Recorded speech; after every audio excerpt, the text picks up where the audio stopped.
अंत हाँ जिनके गुणों के गान में वे वर्धमान महान जिन विचरे हमारे ध्यान।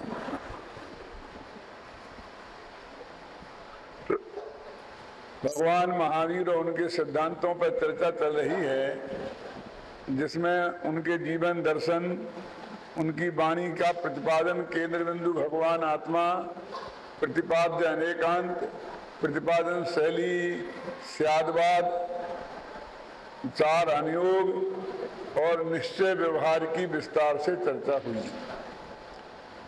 अब उसके बाद भगवान बनने का उपाय, भेद विज्ञान, इसकी चर्चा आरंभ करनी है। जैन दर्शन को यदि एक वाक्य में कहना हो तो हम कह सकते हैं कि भगवान बनने का उपाय एकमात्र भेद विज्ञान है, अथवा जैन दर्शन भेद के विज्ञान को कहते हैं। आप कहेंगे भेद का विज्ञान क्या है? दुनिया में बहुत से मत ऐसे हैं जो ऐसा मानते हैं कि सब एक ही हैं और इनको अलग अलग माने वे अज्ञानी हैं।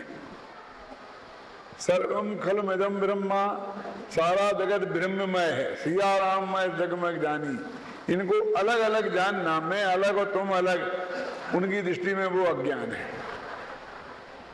जैन दर्शन उसके विरुद्ध कहता है कि इनको एक मानना ये अज्ञान है और ये सब जुदे जुदे हैं, ये जानना भेद विज्ञान है और भगवान बनने का उपाय है, धर्म है। तो ये 36 का आंकड़ा है। जैन दर्शन कहता है कि सारी दुनिया को 2 भागों में बांटना है। एक भाग में राम और एक भाग में गाम। एक भाग में आत्मा राम और दूसरे भाग में सारी दुनिया। 2 भागों में ऐसा नहीं करना कि आधे आधे बांट दो। 6 द्रव्य हैं तो 6 द्रव्यों में 3 द्रव्य एक तरफ रख लो, 3 द्रव्य एक तरफ रख लो, ऐसा बंटवारा नहीं करना। स्वा और पर, तो स्वा में निज भगवान आत्मा और पर में सारी दुनिया। पर द्रव्य, पर द्रव्यों के गुण और पर द्रव्यों की पर्याय, और यहां तक कि अपनी भी विकारी पर्याय और अपनी भी निर्मल पर्याय और अपने में रहने वाला गुण भेद और प्रदेश भेद भी, इतने सब हैं ये पर। और इनसे भिन्न जो अपना भगवान आत्मा है उसका नाम है स्वा। ऐसे इन 2 भागों में सारी दुनिया को बांटने का नाम भेद विज्ञान है। जैनेतर दर्शनों में भी ये कहा जाता है एक तरफ राम एक तरफ गाम। जब महाभारत का युद्ध रोकने का प्रयत्न श्री कृष्ण ने बहुत किया, दोनों ग्रुपों को समझाया, लेकिन कोई माना नहीं, तो वो नाराज होकर के द्वारका चले गए कि तुम्हें जो दिखे सो करो। जब युद्ध आरंभ होने लगा तो दोनों ही पार्टी उनके पास पहुंची इस बात के लिए कि तुम हमें युद्ध में सहायता करो। समझना बहुत ही मार्मिक बात है। क्यों भाई? वो ये तो जानते थे कि उन्होंने हमें बहुत समझाया है तो हमें भी हेल्प नहीं करेंगे क्योंकि हमने उनकी बात मानी नहीं है। लेकिन यदि हम नहीं गए और सामने वाली पार्टी पहुंच गई और कदाचित वो उनके पक्ष में हो गए तो हम मारे जाएंगे। इसलिए अपन को चल करके तो निवेदन तो करना ही चाहिए परिणाम चाहे जो निकले। वहां श्री कृष्ण द्वारका में पहुंचे तो उन्होंने अपना भाई बलभद्र से विचार विमर्श किया। और आप तो ये जानते हैं नारायण और बलभद्र में बहुत प्रेम होता है, तो सारे जीवन साथ साथ रहते हैं। उन दोनों के विचार लगभग एक से होते हैं, लेकिन यहां मामला नहीं बना। बलभद्र का ये कहना था कि उन्हें समझाया जाए। श्री कृष्ण का ये कहना था कि समझा समझा के तो थक गए, वे मानते नहीं हैं। और मुझे पक्का विश्वास है कि वो मेरे पास, आपके पास युद्ध में सहायता प्राप्त करने के लिए आएंगे। तो उनके आने के बाद अपन विचार करें, अथवा बिना विचारे कोई जवाब दें। अपन को आपस में बैठ के निर्णय कर लेना चाहिए कि क्या जवाब देना है। शांतिनाथ जी, ये किन में चर्चा हो रही थी? श्री कृष्ण में और बलदेव में। क्या ठीक है, बोलो क्या करना है। तो बलदेव ने कहा कि यदि वो नहीं मानते हैं लड़ने से, समझाने पर, तो लड़ने दो, हम किसी के पक्ष में नहीं जाएंगे, हम किसी की सहायता नहीं करेंगे, हम लड़ाई में सहायता नहीं करेंगे, हम तो नहीं लड़ने में सहायता करेंगे। तो समझना, वो अहिंसा के पक्ष में गए, युद्ध के पक्ष में नहीं गए, अयुद्ध के पक्ष में गए। और फिर भी लोग नहीं मानते हैं तो मरे, हम क्या करें, हम युद्ध में शामिल नहीं हो सकते। श्री कृष्ण का कहना यह था कि ये संभव नहीं है। तो समझना बहुत मार्मिक बिंदु है, अभी आज निष्कर्ष निकलेंगे, पहले कहानी तो सुन लो। हम चुप नहीं रह सकते। भारत में इतना बड़ा युद्ध हो और हम उसमें बिल्कुल चुप बैठे रहें, ये संभव नहीं है, ये राजनीति का तगादा नहीं है। हमें उसमें कुछ ना कुछ पार्ट अदा करना ही पड़ेगा, चाहे युद्ध को रोकने का करें और चाहे किसी भी रूप में हम उसमें इन्वॉल्व हों। दुनिया का ये कोई ताकत नहीं है कि हम उससे बाहर रहें, ये अच्छी बात नहीं है। राजेंद्र जी, बंसल जी, बोलो दोनों में कौन महान था और कौन कम महान था? ये तो बहुत साफ है कि बलदेव जो कह रहे कि नहीं हम तो अयुद्ध के पक्ष में हैं, और वो कह रहे हम युद्ध के पक्ष में हैं। क्यों? अपन जैनियों के हिसाब से तो कौन अच्छे होंगे, कुछ कहने की जरूरत है? अब आप लोगों के दिमाग में जो उत्तर आया है, मैं उसकी समीक्षा करना चाहता हूं। श्री कृष्ण का ये कहना था कि कैसे संभव हो सकता है, घर में आग लगी रहे और माँ बाप चुपचाप जलते हुए देखते रहे, संभव है? तो समझने में क्या कहना चाहता हूं, दो बच्चे लड़ रहे हैं अपने, अथवा अपना और पड़ोसी की, तो क्या अपन दोनों को बहुत समझाएंगे बेटा लड़ना नहीं चाहिए? कब तक समझाएंगे? बहुत समझाएंगे, और फिर भी वे नहीं मानेंगे तो हम तटस्थ हो जाएंगे, हम देखते रहेंगे, तुम लड़ो जो देखेंगे हम तमाशा। बोलो संभव है? आप करोगे अपने घर में ऐसा? अब सोचो कौन सा पक्ष सही था। अंतर आया कि नहीं आया? कि भी दोनों लड़ते, तब तक तो हम चुप रह सकते हैं जब तक वे गाली गलौज दें, लेकिन जब वे हाथापाई पे उतर जाए और खून कच्चर हो जाए और एक दूसरे की जान के प्यासे हो जाए, क्यों फिर भी हम चुप बैठे रह सकते हैं? सर, हमको चुप बैठे रहना संभव नहीं है। हमारा स्थान इस देश में माँ बाप जैसा ही है, श्री कृष्ण ने कहा। तो ये दोनों लड़ते रहे भाई भाई, और हम बैठते देखे रहे, अपने दोनों रिश्तेदार भी हैं, ये संभव नहीं है। हमको कोई ना कोई के पक्ष में निर्णय लेना पड़ेगा।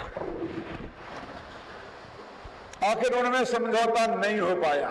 कोई पेज नंबर मत पूछना मेरे से, ये बात सिर्फ मेरे ही उसमें मिलेगी, कहीं दुनिया में और नहीं मिलेगी आपको।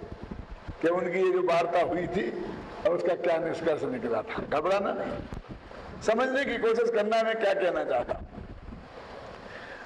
और बलभद्र और जब श्री कृष्ण में कोई समझौता नहीं हो पाया तो बलभद्र ने अपना काम किया, जो उनकी मान्यता थी, वे बिल्कुल तटस्थ हो गए और वहां से चले गए, नहीं की बात।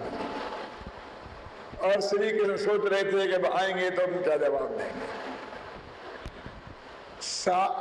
पूरा महाभारत पढ़ लीजिए, श्री कृष्ण और बलदेव हमेशा साथ मिलेंगे। अकेला एक वही हिस्सा है महाभारत का जहां बलदेव गायब हैं और श्री कृष्ण उपस्थित हैं। यदि ये बात सत्य नहीं है तो मैं पूछता हूं कि बलभद्र की अनुपस्थिति का कारण क्या है। सोचना, तुम तो रिसर्च स्कॉलर हो ना राजेंद्र जी, क्या हो सकता है? इतनी बड़ी घटना विश्व में घटे और वे उसमें बिल्कुल तटस्थ ज्ञाता दृष्टा से वितरागी सर्वज्ञ परमात्मा हो। सिद्धेश्वर में बैठे बैठे देख रहे थे, सुबह की बात करी थी ना, ऐसे तो क्या बन के रह गया, उन्होंने कोई का पाठ में भाग लिया।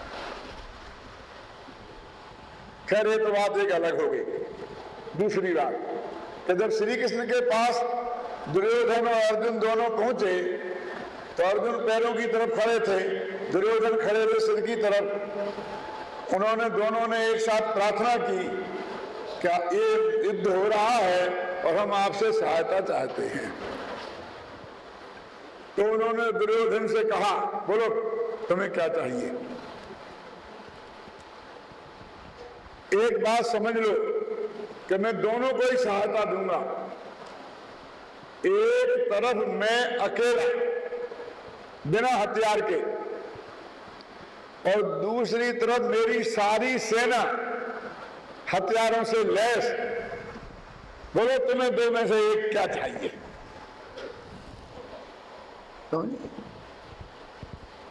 मतलब मैं चाहिए कि सेना चाहिए, तुम कौन सा सहयोग मांगने आए। दुर्योधन बोला कि साहब युद्ध के मैदान में तो सेना और हथियार जीतते हैं, आप क्या करेंगे अकेले निहत थे, उपदेश ही देंगे ना। तो अभी क्या आपने हमें कम उपदेश दिया है। युद्ध उपदेशों से नहीं जीते जाते, इसलिए हमें तो हथियारों से सेना ही दे दीजिए। उन्होंने कहा तथास्तु। बोलो अर्जुन तुम क्या चाहते हो। कि हुजूर अब बात ही क्या रही, सेना तो सारी आप उनको दे ही चुके हथियारों सहित, अब तो तुम ही अकेले बचे। तो हम क्या करें, अब हमें तो आप ही को लेना पड़ेगा और हम क्या कर सकते हैं। लेकिन एक बात मैं कहना चाहता हूं, अर्जुन बोला कि यदि आप मेरे से पहले पूछते तब भी मैं अकेले आपको चुनता, हथियारों और सेना को नहीं चुनता। समझ में आया। और मेरे को तो मुँह मांगी मुराद बिना मांगे ही मिल गई है, तो अब मैं क्यों मांगू। क्या मांगने वाले से नहीं मांगने वाले को ज्यादा कीमती चीज मिल गई। मिलती है ना लोक में आज तक, मांगने वालों को भीख मिलती है ना, तो क्या मिलता है 2 रुपया 4 रुपया 5 रुपया, और नहीं मांगने वालों के चरणों में लोग लाखों रुपया समर्पित करते हैं। करते क्या नहीं करते बोलो। अब मैं आपसे पूछना चाहता हूं कि महाभारत की में कौन जीतेगा और कौन हारेगा, इसका निर्णय तो उसी दिन हो गया था जब अर्जुन ने श्री कृष्ण को चुना था और उन्होंने चुना था युद्ध और सेना को। अब तो सिर्फ वो बाकी दृश्य बात आना बाकी थे। ऐसे ही समझ लो भगवान महावीर के पास हम हाथ जोड़कर पहुंचे और उनसे हमने प्रार्थना की कि हम ये कर्मों से लड़ाई के मामले में आपसे सहयोग लेने आए हैं। तो उन्होंने कहा बोलो क्या चाहिए। एक तरफ अपना, मैं नहीं, एक तरफ तुम्हें अपना आत्मा त्रिकाली ध्रुव और एक तरफ तारी दुनिया। बोलो क्या चाहिए? क्या? तो जिसने आत्मा चुना वो अकेला आत्मा सिद्ध सिला में पहुंच गया, और अकेला अनंत काल तक के रहने के लिए अनंत सुखी होगा। और जिसने सारी दुनिया को चुना वो 4 गति में 84 लाख योनियों में भटक रहा है। क्या? 2 में से एक का चुनाव करना है। देखिए महाभारत की थोड़ी बात करते हैं। दुर्योधन ने क्या कहा था कि तुम करोगे क्या अकेले? निहत थे, उपदेश ही दोगे ना।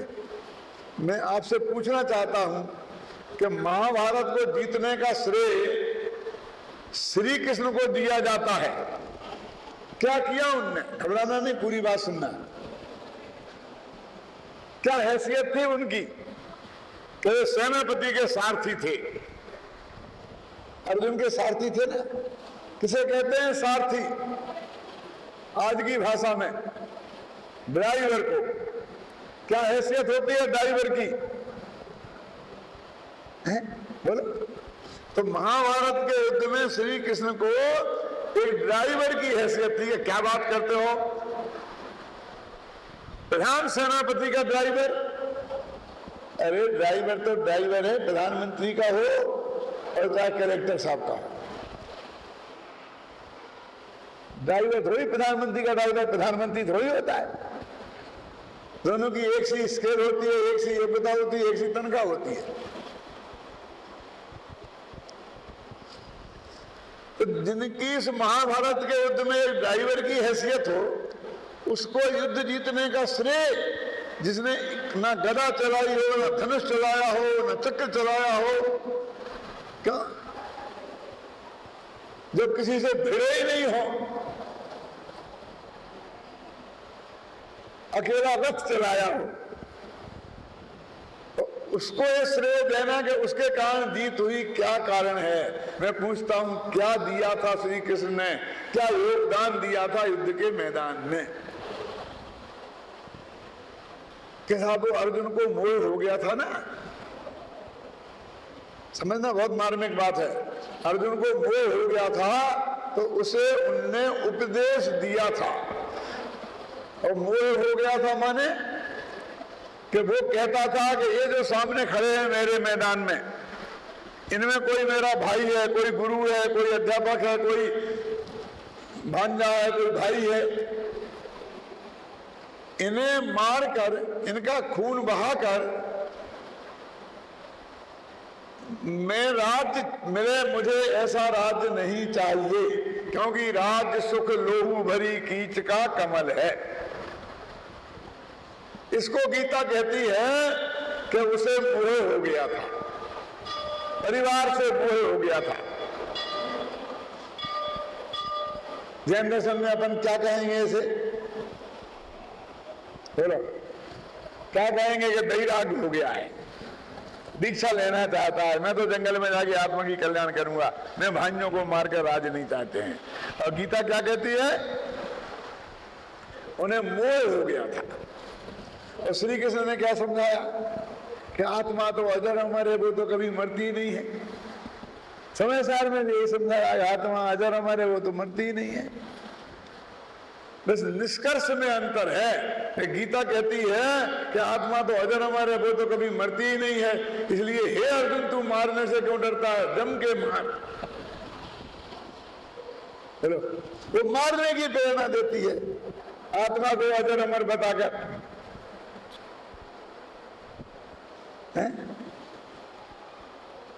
और हमारे कहते हैं जब आत्मा तो अजर अमर है तो व्यर्थ में युद्ध करके तुम क्या करेगा? और आखिर उनका मोह नष्ट हो गया और युद्ध करने को तैयार हो गए और फिर महाभारत उन्होंने जीत लिया। मैं तो सिर्फ इतनी बात कहना चाहता हूं इस कहानी के माध्यम से कि आखिर महाभारत कैसे जीता गया? कि गीता के उपदेश से। क्यों? तुम कहते हो बातों से क्या होता है? क्या कहते हो? बातों से क्या होता है? बातों से कोई कर्म नष्ट होते हैं? बातों से कि धर्म का प्रचार होता है, बातों से कि युद्ध तक नहीं जीते जाते हैं। महाभारत का युद्ध भी बातों से जीता गया था। श्री कृष्ण ने युद्ध के मैदान में बातों के अलावा और क्या किया था? और नाराज नहीं हो तो मैं ये कहना चाहूंगा, भगवान महावीर ने 42 वर्ष की उम्र के बाद केवल ज्ञान होने पर बाकी के 30 वर्ष तक क्या किया था? अकेली बातें करने के अलावा आप लोगों ने बड़ा नाम दे दिया है, दिव्य ध्वनि खिली थी। क्या उपदेश ही तो दिया था ना। और आज तक जो उनका धर्म चल रहा है वो बातों से ही चल रहा है ना। मुक्ति के मार्ग का आरंभ बातों से हुआ और आज तक जो चल रहा है वो बातों से ही चल रहा है। और आप समझते हैं कि कोरी बातों से क्या होता है? अरे भाई साहब, बातें कोरी नहीं होती, धुली धुलाई होती हैं। हमसे वो आपको कहते कि आप लोग करते क्या हो? कोरी बातें, करना धरना तो कुछ है नहीं। भैया हम कुछ नहीं करते हैं, कोरी बातें करते हैं, तो फिर आप इतने क्यों घबराते हो? क्यों इतने 6-6 महीना पहले से 6-6 महीना बाद तक इतनी चिंता क्यों होती है?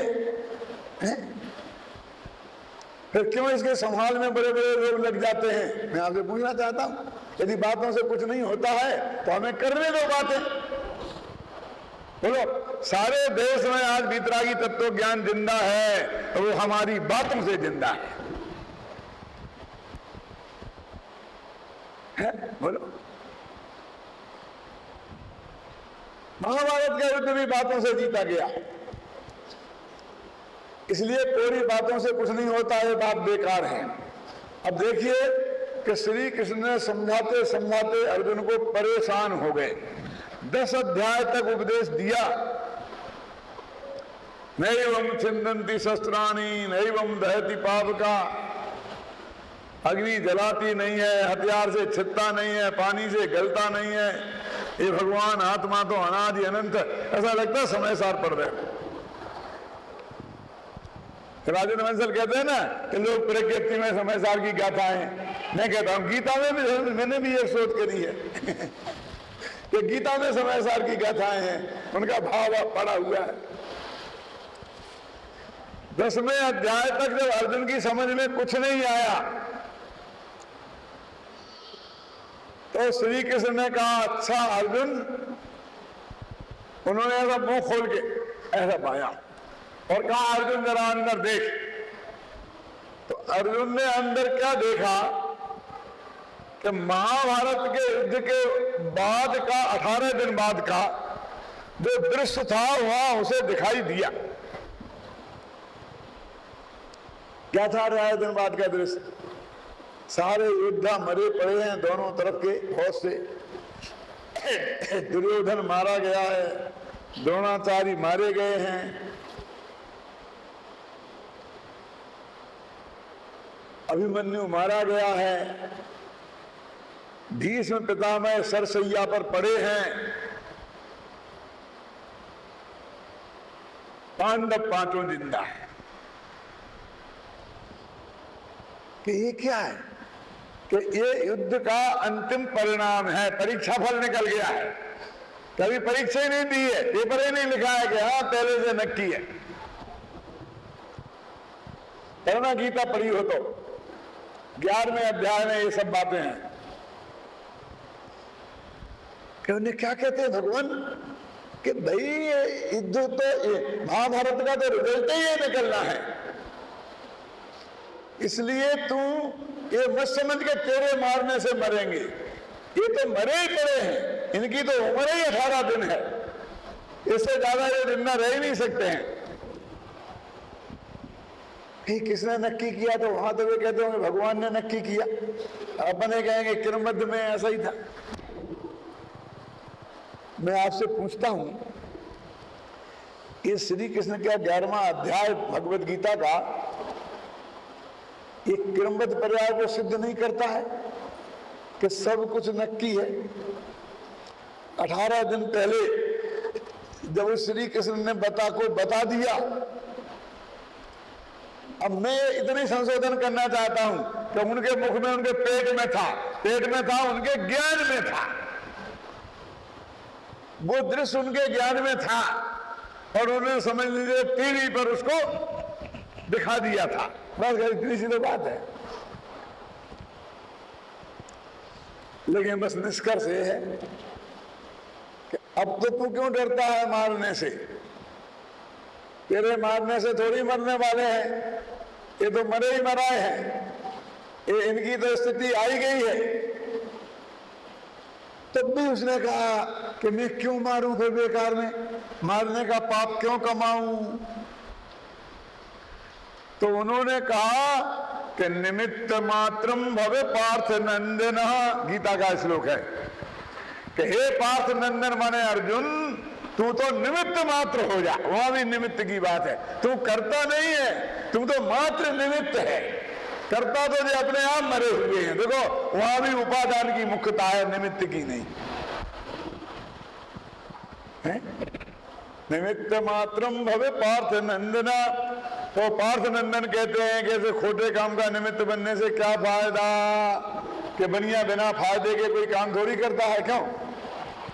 छत्री भी नहीं करते कि जो निमित्त हो जाएगा वो राजा बन जाएगा। ख्याल में आए ना? और अर्जुन की समझ में सब कुछ आ गया, क्योंकि राजा तो बनना ही था। और महाभारत का युद्ध हुआ और परिणाम जो निकलना था वो निकल गया। अब मैं आपसे ये कहता हूं कि ये तो नक्की था कि क्रमबद्ध पर्याय की बात हुई, अब भेद विज्ञान की बात भी करें कि श्री कृष्ण ने ऐसा क्या कमाल किया कि पांडव जीतते चले गए और कौरव हारते चले गए। आप जानते हैं कौरवों के 7 महारथी थे।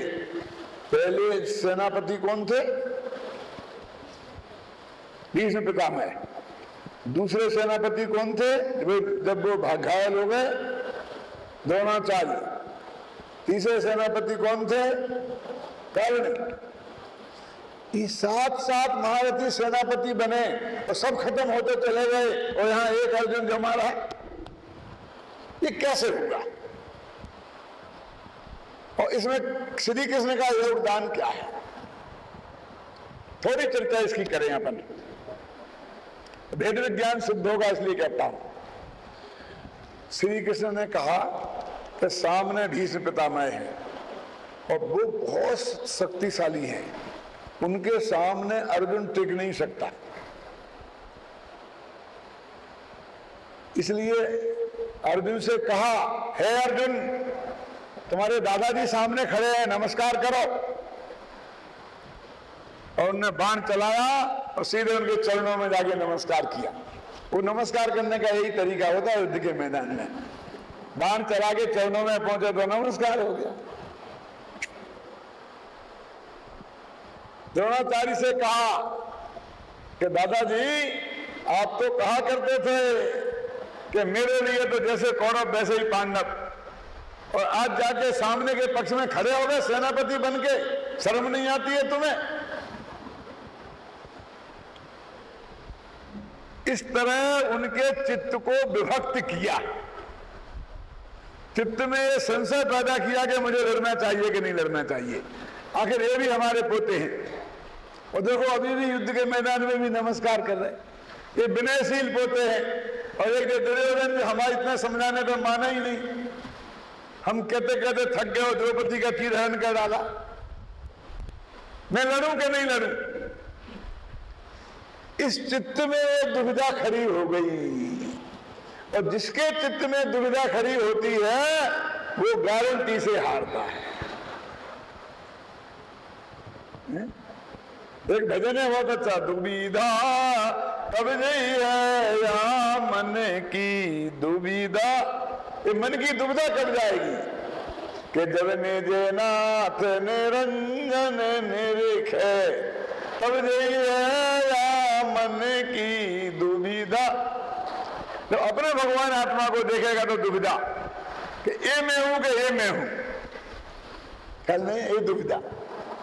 यही मैं हूं, ये मैं नहीं हूं, भाई दुविधा चली गई। तो लड़ूं के नहीं लड़ूं, लड़ूं के नहीं लड़ूं, तो दुविधा में पड़ गए। कहा कि अर्जुन अभी मौका है, क्यों? और अर्जुन का चित्त हो गया था पहले विभक्त कि नहीं लड़ना है, तो पूरा उपदेश देके उसके चित्त को तो किया अभिभक्त, और सामने वाले के चित्त को किया विभक्त। इस तरह उन्होंने युद्ध को जिताया। अर्जुन को समझाया कि देखो, युद्ध के मैदान में कोई भाई नहीं होता, गुरु नहीं होता, दादा नहीं होता, बस वहां तो दो लोग होते हैं, जो अपनी तरफ खड़े हैं वो मित्र, जो उस तरफ खड़े हैं वो शत्रु। बस इसलिए सामने खड़े लोग इसमें दादा नहीं है, ये तुम्हारे दादा नहीं है। अकेले ने ये समझाया और बाहर से कहा कि दादाजी को नमस्कार करो।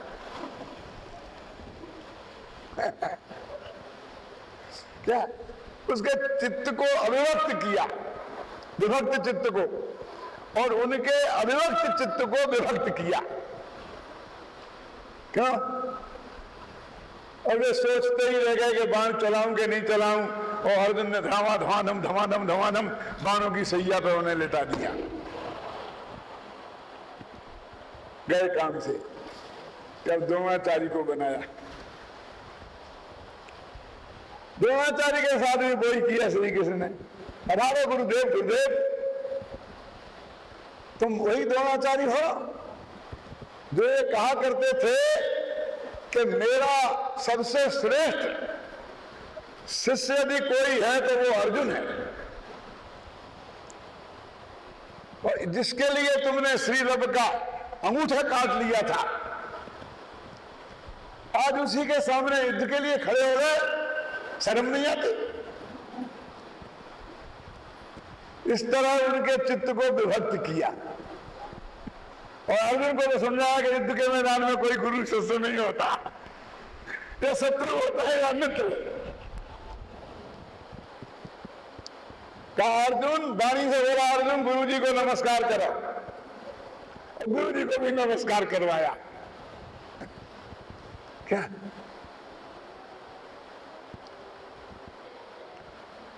लेकिन द्रोणाचार्य तो गुरु थे,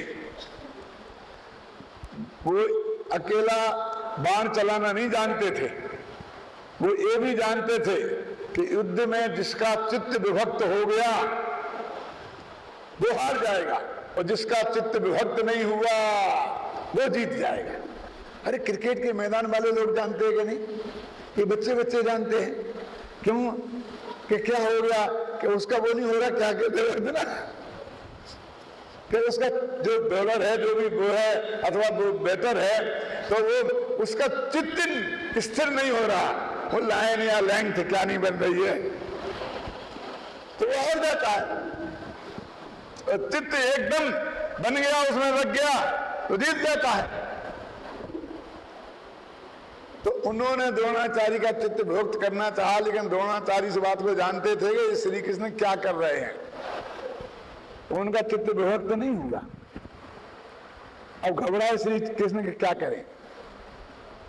तो द्रोणाचार्य से तो अर्जुन नहीं जीत सकता। जब तक उनका चित्त विभक्त नहीं होगा तब तक काम नहीं होगा। तो उन्होंने मालूम क्या किया? देखो, सब आदमियों की सबसे बड़ी कमजोर नस है उनके बेटे बेटियां। दुनिया का कुछ भी हो जाए तो उनका चित्त विभक्त नहीं हो, यदि उनके मामले में कुछ गड़बड़ हो तो उनका चित्त विभक्त हुए बिना रहता नहीं है, ये वो जानते थे। तो उन्होंने कहा कि अश्वत्थामा गुरु जी का लड़का है, यदि उनको ये खबर पहुंचाई जाए कि अश्वत्थामा मारा गया तो वे आधे पागल जरूर हो जाएंगे, और उस वक्त उनको मारा जा सकता है। लेकिन अश्वत्थामा तो मरा नहीं था। क्यों? तो उन्होंने कहा भाई मरा हो चाहे नहीं मरा हो, लेकिन एक किसी तरकीब से ये बात पहुंचानी पड़ेगी। और कहा कि हम तुम कहेंगे तो वो माने नहीं, गुरुजी बहुत होशियार हैं, क्योंकि वे समझेंगे मेरा चित्त विभक्त कर रहे हैं। लेकिन धर्मराज युधिष्ठिर परम सत्यवादी हैं, ये बात गुरुजी बहुत अच्छी तरह जानते हैं। यदि युधिष्ठिर ये बात कह दें कि हे गुरुजी ये अश्वत्थामा मारा गया, तो अपना काम हो सकता है। युधिष्ठिर से कहा तो उन्होंने कहा मारा गया क्या? कि नहीं मारा तो नहीं गया। तो फिर कैसे कह सकता हूं? उनका भी चित्त विभक्त हो गया कि झूठ कैसे बोल सकता हूं। तो भगवान ने सिखाया कि तुम तो एक अश्वत्थामा नाम का हाथी मारा गया है, तुम बोल दो कि अश्वत्थामा मारा गया है। कभी साहब मैं तो पूरी बोलूंगा फिर अश्वत्थामा मारा गया है पर हाथी, कि बोलो बोलो तुम। उनने बोला अश्वत्थामा हतो गुरुवर कुंजरो वानरो। तो उन्हें कुंजरों तक बोला और खूब जोर जोर के बाजे बजाए, तो आगे क्या बोला उन्हें सुनाई नहीं दिया, और उसका अर्थ हो गया कि वो मारा गया अश्वत्थामा। अब कुंजर था कि हाथी था मुझे पता नहीं, ये कहना चाहते थे वो। और उनका चित्त विभक्त हो गया कि अर्जुन मौका है, और फटाफट साफ कर दिया उन्होंने। समझे ना? अर्जुन के विभक्त चित्त को अभिव्यक्त किया और सामने वाले के चित्त को विभक्त किया। महाभारत तुमने टीवी पे देखा तो होगा, मैंने भी बहुत कम देखा है, लेकिन देखा है, पढ़ा बहुत है। क्या हुआ आगे फिर? कौन आया फिर बन के? तो सुनना क्या कहा था धर्मराज युधिष्ठिर ने। धर्मराज युधिष्ठिर के इस कथन पर हिंदी के एक महाकवि रामविलास शर्मा ने बहुत बढ़िया पंक्तियां लिखी हैं। सुनना चाहते हैं आप? वो कम्युनिस्ट विचारधारा का था। कम्युनिस्टों की बात सुननी है। वो कौन सी पाठशाला है, वो कौन सी पाठशाला है जहां सत्यवादी धर्मराज युधिष्ठिर एक साथ सत्य और झूठ बोलने की प्रैक्टिस किया करते थे? मैं उस पाठशाला को देखना चाहता हूं।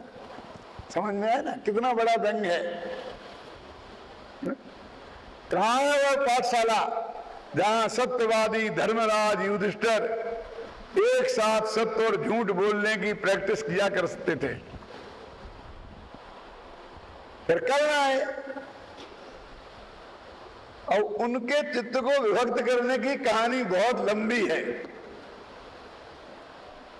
जिसकी चर्चा अभी संभव नहीं है। मौका लगा तो आगे सुनाऊंगा, लेकिन अभी मैं इतना कहना चाहता हूं अंत में कि अपना चित्त अविभक्त रहे। अविभक्त माने किस मामले में? कि हमारा ये पक्का निर्णय हो कि सारी दुनिया दो भागों में है, और एक ओर मेरा आत्मा और एक ओर सारी दुनिया, और इन दोनों में से मुझे आत्मा चाहिए, दुनिया नहीं चाहिए।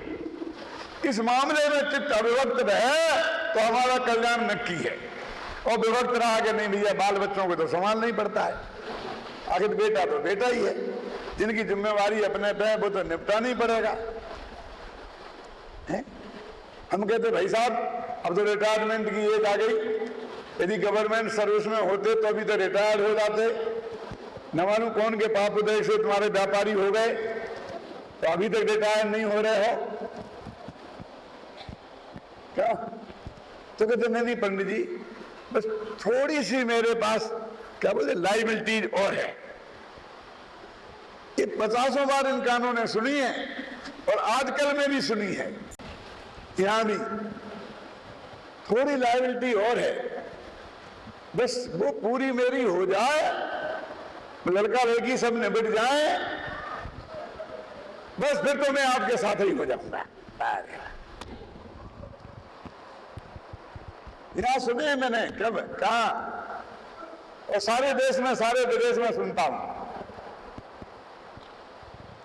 अरे भाई वो सब बच्चे अपना भाग्य लेके आते हैं। श्री कृष्ण के जन्म के समय किसी ने गीत नहीं गाए थे, समझे ना, और वो स्वयं अब चक्रवर्ती सम्राट बन गए थे। कोई दूसरों के बनाने, और जो जिनके बाप 80 वर्ष तक जिंदा रहते हैं वे बेटे क्या बन पाते हैं? चक्रवर्ती का बेटा आज तक चक्रवर्ती हुआ है, तीर्थंकर का बेटा आज तक तीर्थंकर हुआ है, और तीर्थंकर का बाप कभी तीर्थंकर हुआ है, चक्रवर्ती का बाप कभी चक्रवर्ती हुआ है? क्या है? तुम क्या किस होश में हो? तो अभी तुम्हारा चित्त विभक्त है क्या कि ये अपने ही है और इन्हें संभालना है, ये बहुत दिल्ली दूर है। अभी जब तक चित्त अविभक्त नहीं होगा, ख्याल में है ना कि एक मैं हूं और मैं पर का घरता धरता भोगता नहीं हूं और मेरा नहीं है, ये भेद विज्ञान नहीं होगा तब तक किसी कीमत पर तुम्हारा कल्याण नहीं होगा। समय सार में तो लिखा है भेद विज्ञानता सिद्धा सिद्धा एकिल केचना तस्सै भाव तो बद्धा बद्धा एकिल केचना। आज तक जितने सिद्ध हुए हैं वो भेद विज्ञान से हुए हैं, और आज तक जितने जीव संसार में रखड़ रहे हैं वे सब भेद विज्ञान के अभाव से रखड़ रहे हैं।